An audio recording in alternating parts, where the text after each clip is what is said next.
कन्नडिगांची मुजोरी सुरूच। चित्रदुर्गमध्ये एसटी ड्रायव्हरच्या तोंडाला काळं फासलं।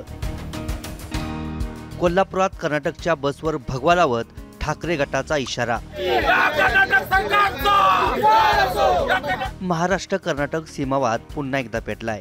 मुंबई सेंट्रल आगाराची बस चित्रदुर्गमध्ये आली असता एसटी बसच्या ड्रायव्हरला कन्नड वेदिकेच्या कार्यकर्त्यांनी धक्काबुक्की केली आहे।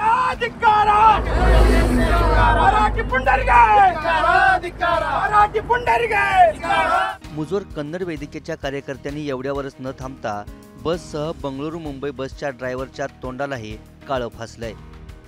काल मुंबई सेंट्रल आगाराची बेंगलोर ते मुंबई येणारी बस, त्याच्यावरती चालक वाहक आमचे असतात क्रूचेनसाठी।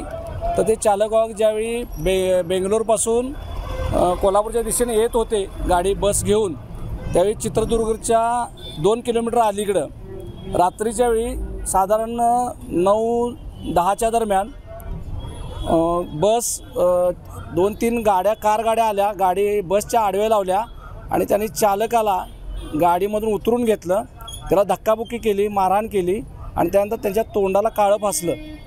तर कर्नाटक संघटनेच्या गाड्या लोक होते ते, आणि पूर्ण बसला मराठी जो बोर्ड असतो बसचा त्यालासुद्धा काळं लावलेलं आहे।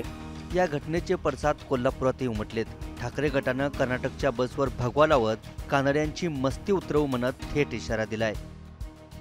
महाराष्ट्रातील एसटी कर्नाटकमध्ये गेल्यानंतर कर्नाटकातील काही गुंडांनी त्या एसटी चालकाला तुला कन्नड येते का अशी विचारणा करून त्याला मारहाण केली, एसटीला काळं पासलं। मी म्हणतो ही कानड्यांची मस्ती आहे। शिवसेना उद्धव बाळासाहेब ठाकरे पक्षच जिरवणार।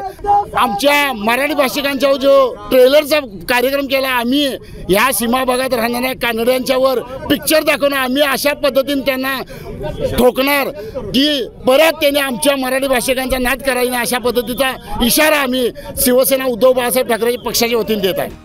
सीमावादावरून तणावाचं वातावरण निर्माण झाल्यानं कोल्हापुरातून कर्नाटककडे जाणाऱ्या सर्व बसेस रद्द करण्यात आल्यात। यामुळे प्रवाशांचा खोळंबा झाला असून कोल्हापूर बस स्थानकावर प्रचंड गर्दी झाली आहे। कन्नडिगांच्या अशा मुजोरीचा फटका प्रवाशांसह मराठी माणसाला वारंवार बसतोय।